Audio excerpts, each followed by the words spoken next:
When I was in college, I had a Bible professor named Philip Hook.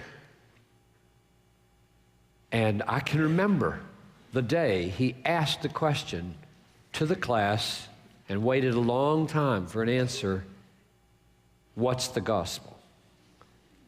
And after a long silence, he said, "I'll take you to the clearest definition of the gospel in the Bible." And this is where he took us. Chapter 15 of 1 Corinthians, verse 1.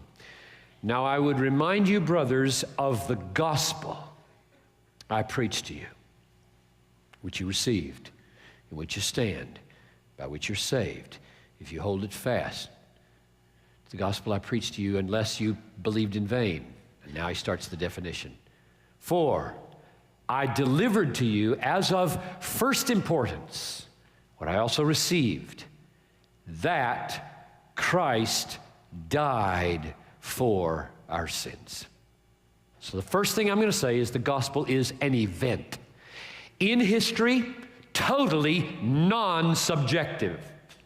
Totally objective, outside of you. If you live, die, exist, don't exist, and change it at all. It's there in history. 2,000 years ago, the Son of God died.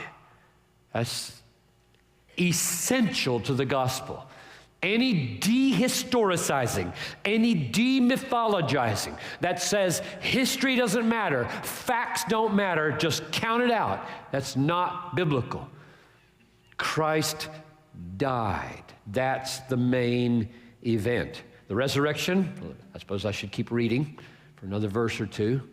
Christ died for our sins in accordance with the Scriptures. This death is part of a flow of history, promise and fulfillment. Verse 4, that he was buried, another fact, really dead after the cross. That he was raised on the third day in accordance with that history and those Scriptures. And then the proofs begin to follow. So there's the central event in history.